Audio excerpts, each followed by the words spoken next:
Olá, meus amigos! Então, vamos dar continuidade à nossa aula de Introdução ao Estudo do Direito 2 e dar continuidade, então, na matéria de fontes do direito. E vamos, então, só relembrar algumas questões básicas aqui para podermos avançar no estudo da disciplina, né? Lembrando, então, que o maior dispositivo legal que está agora em análise para nós é o artigo 4º da Lei de Introdução às Normas do Direito Brasileiro, que está tratando, então, que quando a lei for omissa, o juiz decidirá o caso de acordo com a analogia, os costumes e os princípios gerais de direito. E nós já estudamos aqui, pelo menos daqueles que estão expressos, né? Já estudamos a analogia, os costumes e os princípios gerais de direito. E vimos então aí se eles são de fato aí todos fontes do direito, como aparenta dizer aí o artigo 4º, ou não. E inclusive trabalhei também com vocês, inclusive na última aula, uma outra possível fonte do direito, que é a doutrina, que embora não esteja aí expressamente prevista, nós temos aí a ideia de que a doutrina ela pode ser encaixada aí como também na ideia de princípios gerais do direito. Se você fizer uma leitura um pouco mais extensiva, e alguns até inclusive estendendo a expressão também costumes, mas sobretudo, né, com a ideia de que a doutrina tem muito a contribuir com as ideias estruturais de funcionamento do sistema jurídico, de funcionamento do próprio direito em si, inclusive enquanto ciência, e principalmente enquanto ciência. E com isso, então, com essas concepções, nós temos então daquelas fontes do direito que nós já estudamos. Olha só. Nós já estudamos, então, analogia, estudamos a doutrina e os princípios gerais do direito e o costume jurídico.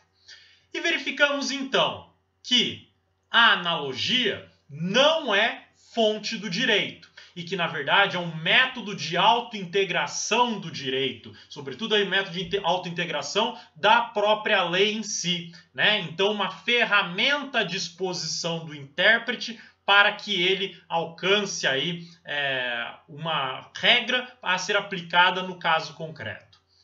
Vimos também que doutrina tem aí uma divergência. Alguns entendendo que doutrina é sim fonte do direito e que ela então contribui com novidades, ela contribui então com ineditismo dentro da aplicação do próprio direito.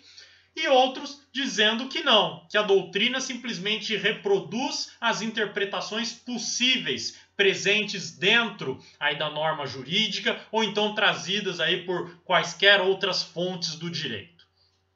Vimos também que princípios gerais do direito são fonte do direito, né? Eles são, então, aí a questão basilar, apesar de termos dificuldade de dizer quais são os princípios gerais do direito, mas eles estão presentes e eles servem, sim, como fonte. E vimos que o costume jurídico, com as características que nós falamos aí na última aula, ele também é uma fonte do direito, tá bom?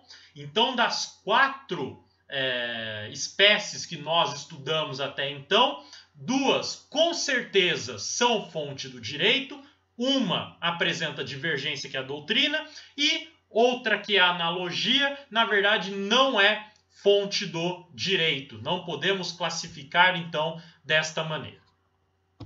Para a aula de hoje, então, nós vamos aqui estudar aquela que é a fonte, vamos dizer assim, consagrada pelo direito, a fonte, então, principal do direito, e que está prevista justamente no artigo 4º.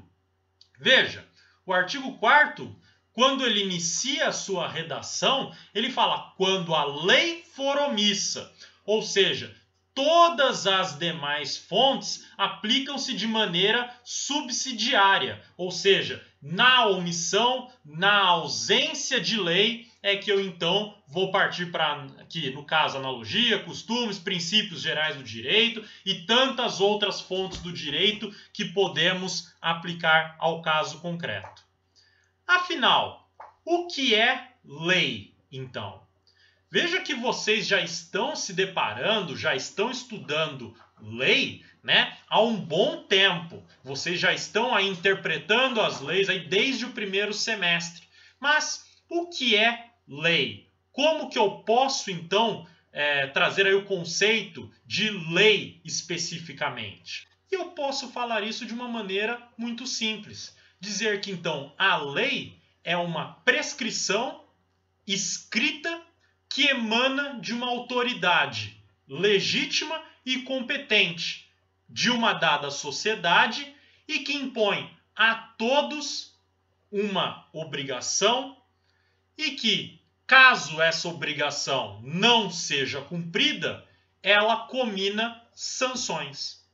Pronto. Então eu tenho essa ideia genérica aí de lei, inclusive a ideia de lei muito mais voltada para aquela espécie comportamental, né? Então, de sendo uma prescrição escrita, emanada de uma autoridade soberana, legítima e competente, e que impõe a uma sociedade, aos indivíduos que compõem essa sociedade, ou até a própria coletividade, uma obrigação de se submeter a ela.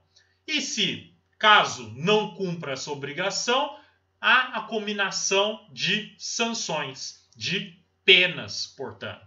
Então, essa é a ideia de lei, nossa principal fonte do direito. E veja, para termos uma lei, para falarmos de lei, precisamos aí, então, pensar em todas as questões acerca do próprio processo legislativo. Qual seja, pensamos aí então que para eu ter uma lei, eu preciso que ela passe por um devido processo legislativo.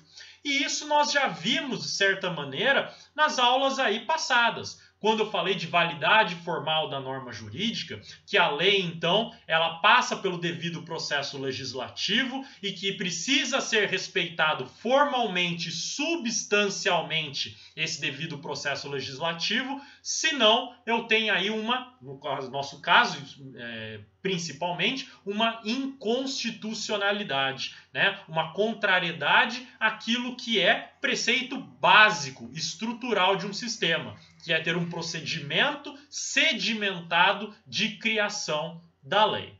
Tá?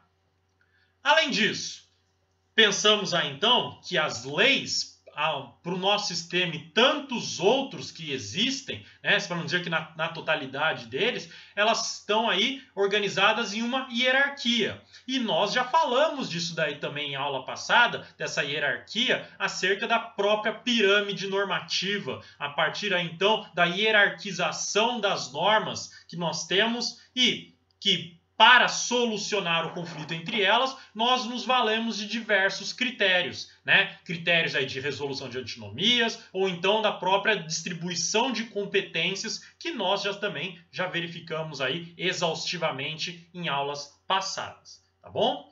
Então veja que aquelas características também que nós vimos das normas jurídicas, abstratividade, generalidade, imperatividade, coercitividade, tudo aquilo está presente nesse conceito que eu trouxe para vocês, né? Que vai se aplicar a todos os indivíduos, aplicar obrigações a eles aí, então em diversas situações, cominação de sanções que deve ser seguida, né? Uma prescrição escrita aí que daí tem uma autoridade competente para sua criação.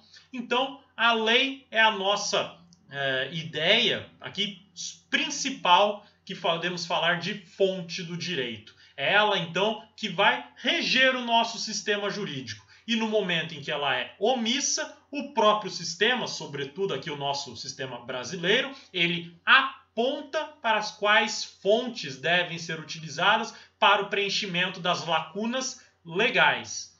Então veja, nós não temos lacunas no sistema, mas nós temos lacunas legais, lacunas de leis dentro do nosso ordenamento jurídico brasileiro. Porque na sua omissão utilizamos outras fontes do direito, tá bom?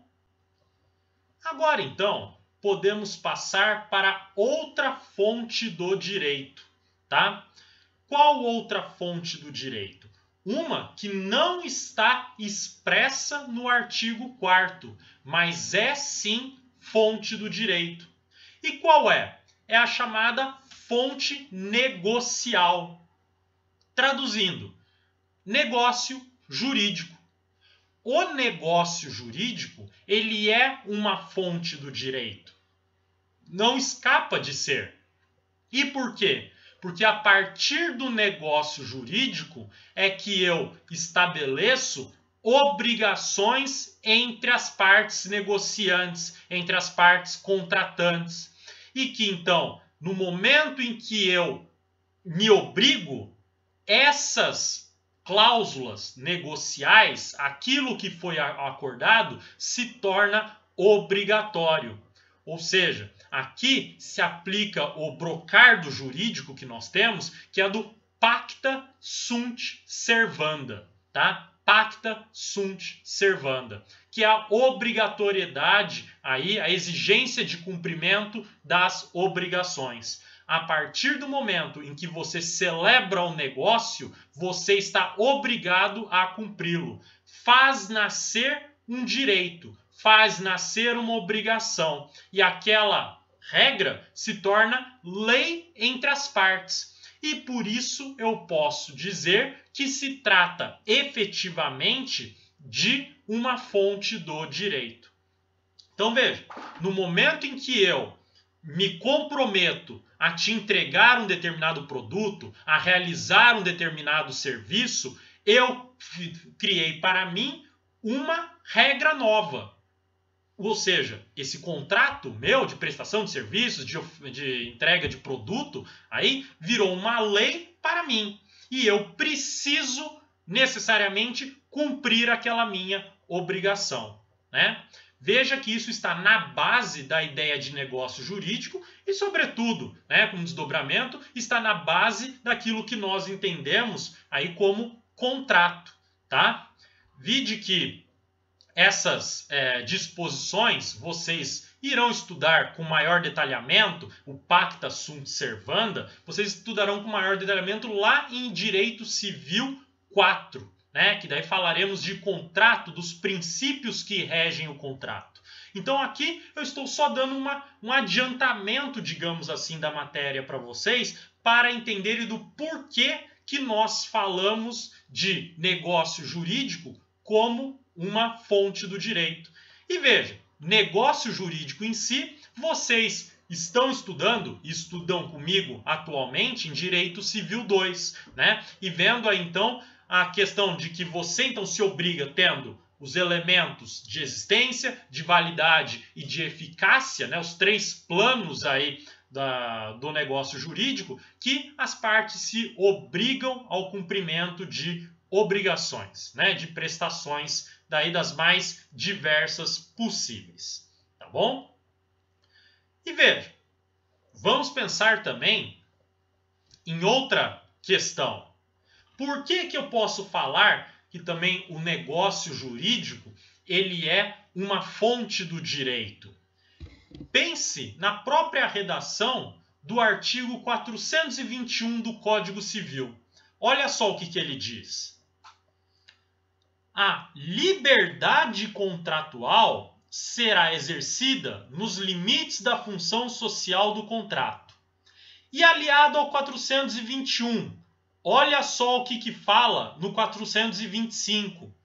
É lícito às partes estipular contratos atípicos, observadas as normas gerais fixadas neste código. Então veja, se eu estou falando de liberdade contratual e se eu estou falando da possibilidade de celebração de contratos atípicos, ou seja, aqueles não previstos na legislação expressamente, inclusive podendo ser aí uma combinação de vários que forma um amálgama e que formará um contrato atípico. Veja, quando eu digo isso, eu estou falando que as partes estão indo além daquilo que a própria lei estipula. Claro, passando balizas, passando diretrizes gerais que não podem ser contrariadas no nosso sistema, sim, assim como acontece com qualquer outra fonte do direito. Vídeo que falamos sobre o costume jurídico, que Na regra, ele não pode contrariar aquilo que está previsto em lei. Aqui temos o mesmo. O negócio jurídico não pode contrariar aquilo que está na lei. Mas a lei não faz referência expressa às obrigações criadas pelas partes. Logo, quando eu me comprometo a entregar um determinado produto ou a realizar um determinado serviço, eu estou dando origem a uma regra nova. E na criação dessa regra, eu estou então trazendo aqui uma nova fonte do direito. Tá bom?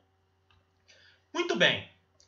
Quais eram aí, só para lembrar, né? Para lembrar então aí os elementos que nós temos para o negócio jurídico, para a existência, a sua validade e a sua eficácia.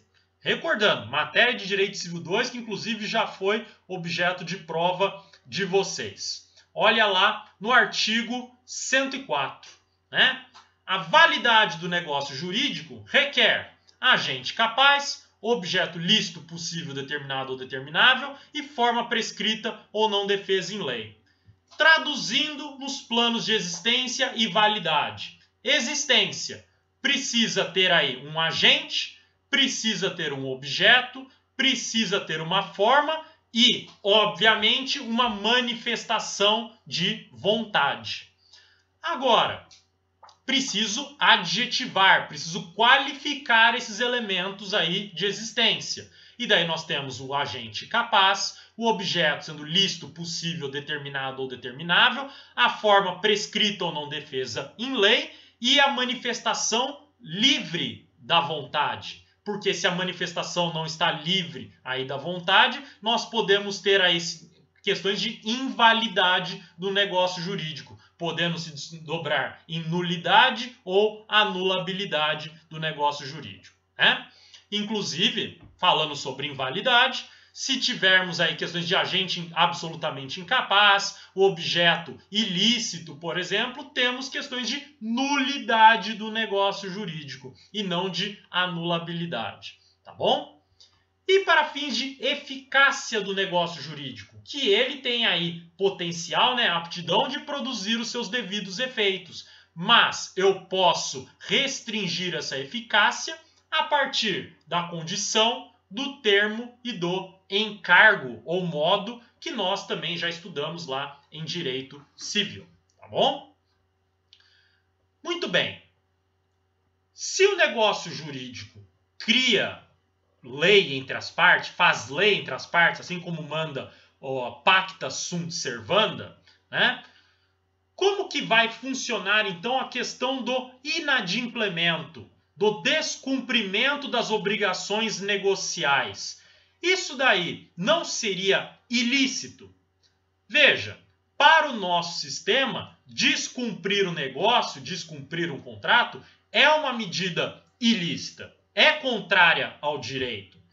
Mas veja que o descumprimento em si, ele tem as suas consequências previstas dentro do próprio negócio, estabelecido pelas partes, ou, na sua ausência, as regras gerais estipuladas pelo Código Civil. E agora, nessa questão do inadimplemento, é importante que se diga e se discuta o seguinte, que nem sempre o inadimplemento ele é derivado de uma ação ou omissão aí própria da parte de maneira voluntária. Ou seja, eu posso acabar descumprindo um contrato justamente porque teve um evento que não permitiu com que eu cumprisse o contrato. Um evento imprevisível, um evento externo. Aí então, nós falamos das situações do caso fortuito e da força maior. Ou então, de alterações nas circunstâncias de maneira imprevisível que tornou dificultosa a minha medida de cumprimento do contrato. Vamos pensar nesses dois casos aí detidamente. Primeiro, acerca do descumprimento do contrato por um evento imprevisível, né, superveniente. Veja que aí, nos que chamamos de caso fortuito ou força maior, podemos falar de um evento próprio humano ou um evento da natureza.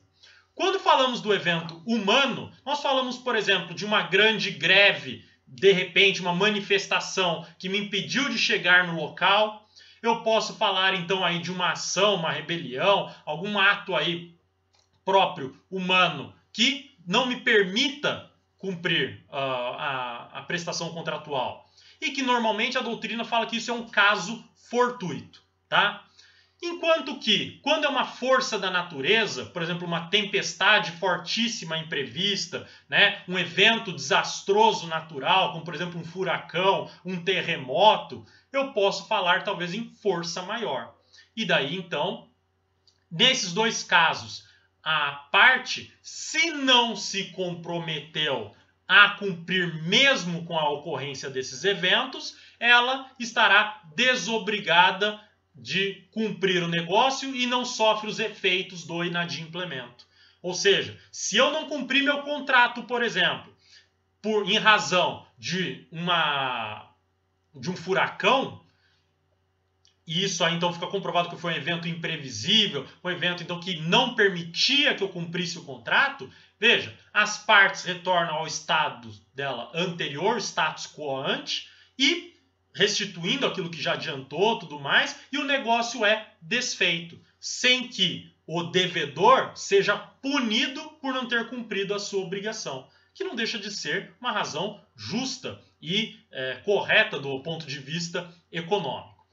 Agora,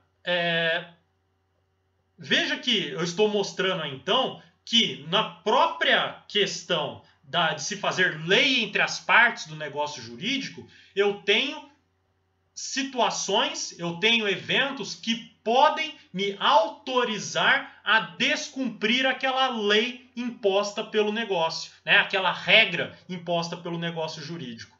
E essa é uma delas. Veja, muito se está discutindo atualmente sobre a pandemia do coronavírus. Afinal, ela pode configurar aí um caso fortuito ou uma força maior? Depende. A ideia aqui é a seguinte, que você precisa verificar o caso concreto.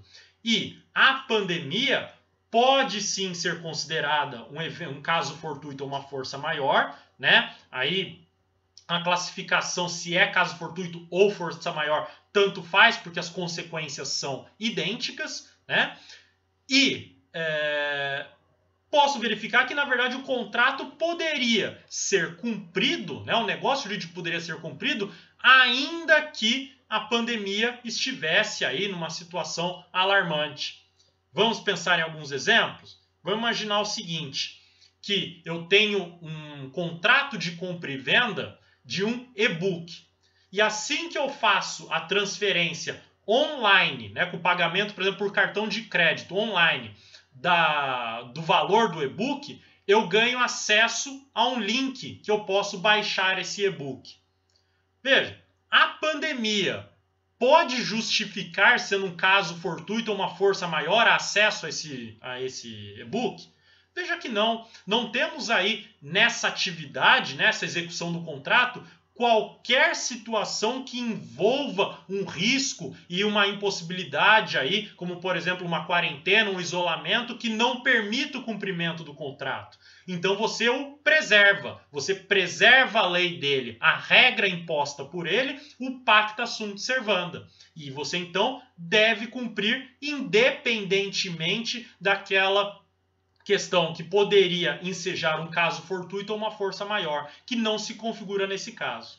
Agora vamos pensar num outro exemplo, que eu precisava produzir determinado produto para a data tal, um termo específico lá final, mas fui obrigado a encerrar as minhas atividades, suspender as minhas atividades em razão do isolamento e da quarentena.